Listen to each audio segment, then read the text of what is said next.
It's really easy to see only your flaws and your failures and your fears when you look at yourself. And when God calls us to look at other people and see them with grace, He also needs us to look at ourselves and believe that we were created with a plan in mind, that we matter, that we're important, and that He has a part for us to play.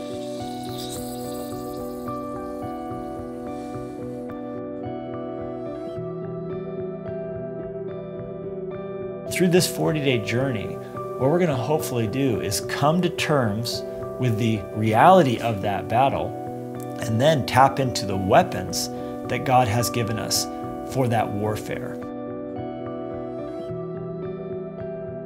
I came across this incredible story about a man named James Whitey Bulger, who at one point was the #2 on the FBI most wanted list. And at this time, Osama bin Laden was still being hunted after September 11th. So he was obviously #1, but behind him, there was nobody that the Federal Bureau of Investigation wanted to find more than this guy.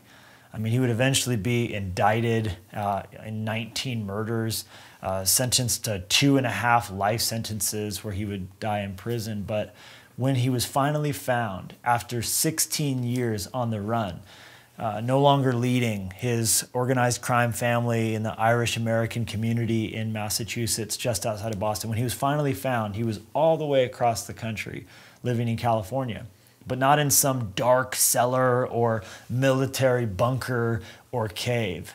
This guy who was being hotly pursued by the whole might and fury of every pretty much law enforcement agent in the country. He was living in an apartment just a few blocks from the beach in Santa Monica, California, with his girlfriend. Just chilling, living large, walking around, doing life. His neighbors, when asked, what was it like to live next to a mafia crime boss? They said he was a normal guy. In fact, he was really nice to cats, which let's just call that the one sign that something was not right. Who's nice to cats? Joking. But what a thing. To find this guy who's a normal guy, going to the beach, going about his business, living and being a very average, normal, middle-aged man, was actually something so different, something so sinister. Once they peeled back the drywall and found caches of guns and money and just it was all there, but just no one could really see what was going on.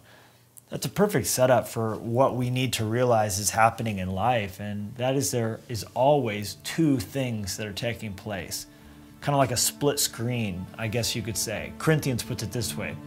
We fix our eyes not on what is seen, but the things that are unseen. For what is seen is temporary, and what is unseen is eternal.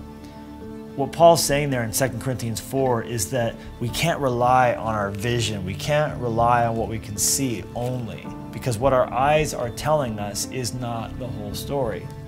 I mean, of course, what we're seeing is there. It's just the Bible tells us that's not all that's there. There's also this like invisible warfare that's going on at all times, and it's impacting what happens with flesh and blood and human bodies and cities and governors and life and Instagram followers and dollars and cents. But it's also this like other level of things that's taking place. Ephesians 6 really gives us insight into this spiritual realm when it tells us that our struggle in life is not just against flesh and blood, but against the rulers, against the authorities, against the powers of the darkness of this world. So what the Bible is saying is that you and I have an enemy, and it's not just the devil. The devil is an enemy, and he does hate you and want to destroy you, and that's not great to think about. But he has an inside agent, so to speak, kind of like in the Trojan horse. It's like the army had this horse come into the city, and then at nighttime, all these soldiers were able to come out from the inside. The enemy is always dangerous when he can get to the inside, and you're not just fighting him from without. James chapter 4, verse 1 tells us that the enemy has an eager ally inside our own hearts. He says, what causes fights and quarrels among you? Don't they come from your own desires battling within you, warring within you? So what we have to understand is that what we can see is the details of our life and the circumstances of our life, but what we don't see is the enemy working to actually cause us to self-sabotage on the inside. Now you think, oh, maybe that's true of a person who's, given themselves over to sin or really made a lot of mistakes of their life. But the truth is, this is evident at the highest levels of Jesus followers who have ever lived. I mean, who deserves being in stained glass more than the Apostle Paul, who wrote the Bible, no big deal, right? And planted churches, and God let him go to heaven one time. And yet Paul also, in a moment of deep frustration, gave evidence to the fact that he was at war with himself when in Romans 7 he said, what I want to do, I don't do, but what I hate, that's the stuff that I do. One translation that's more modern puts it this way: I am a mystery to me. Don't you relate to that? I know I do. I feel at times like, gosh, Levi, why'd you say that? And why didn't you say that? Why were you self-focused when you should have been kind and generous and willing to share attention? Why did you just live life like you're at the center of the story when you know all that does is lead to the sickness that you feel when you eat too much junk food? I'm at war with myself. And when I stand and look in the mirror, what I recognize is that what I can see with the naked eye is not the whole story. I see someone in his 30s who,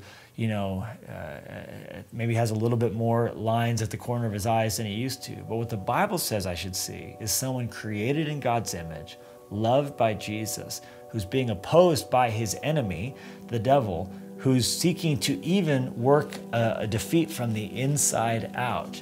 And for our purposes, there's no one better that can guide us through this journey to learning how to release all that God's put inside of us by faith, using that lens of not just relying on what we can see, but what he says, is to look at the life of Moses. It's one of the most complicated but powerful leaders who ever lived.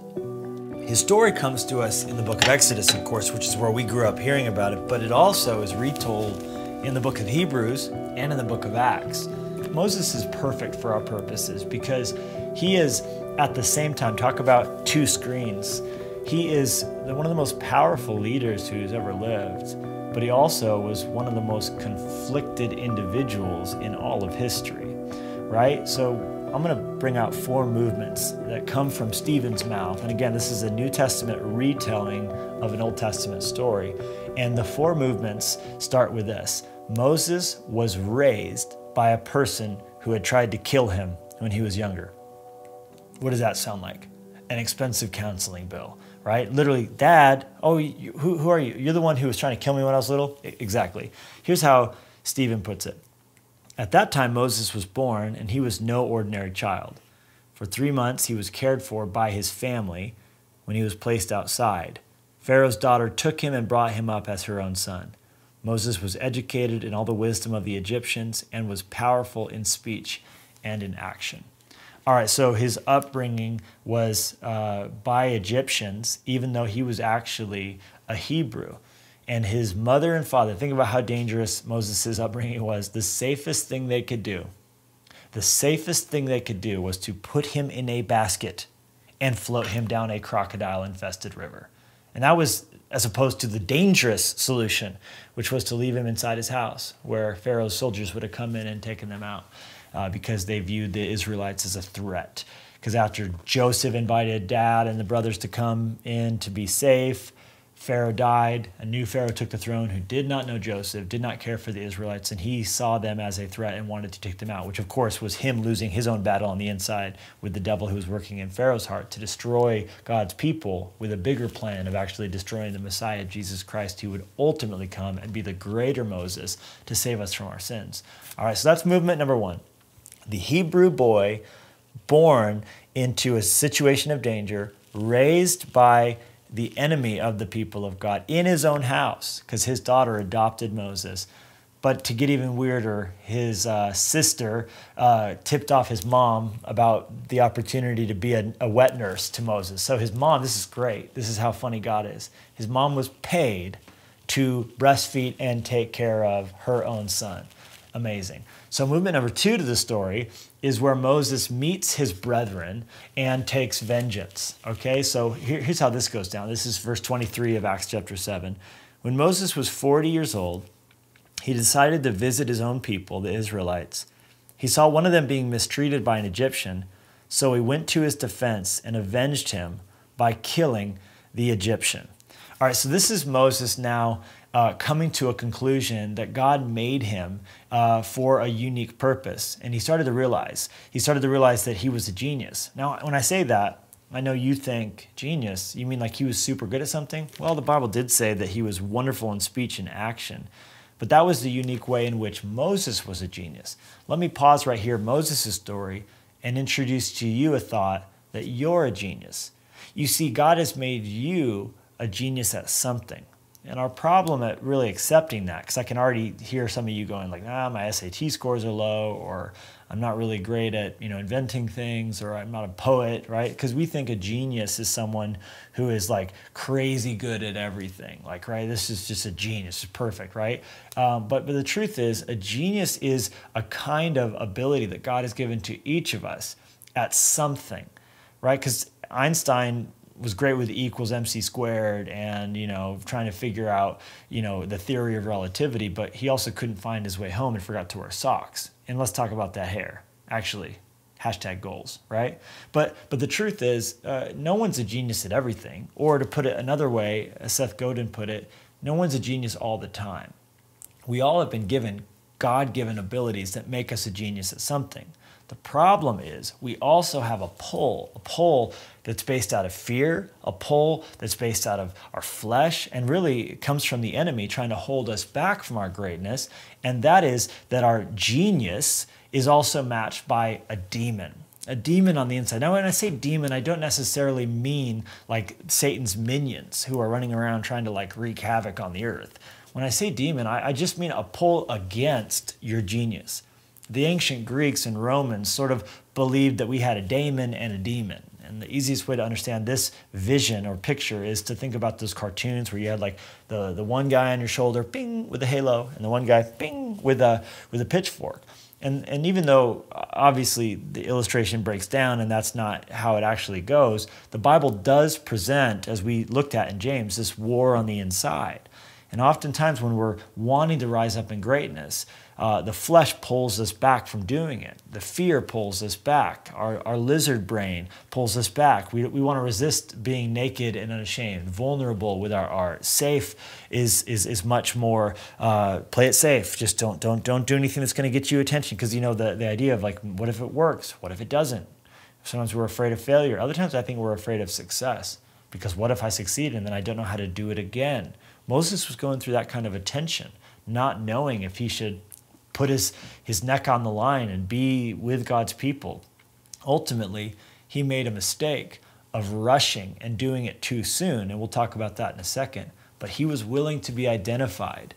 Hebrews 11 says, by faith he made the decision to give in to the Spirit and ignore what the demon would have said, which is to stay in the palace, stay cush, enjoy your life here, enjoy the pleasures of sin. But Hebrews says he resisted the passing pleasures of sin and chose to be identified with God's people and chose to rise up in his true identity. When he looked in the mirror, he saw Egyptian, he saw Hebrew.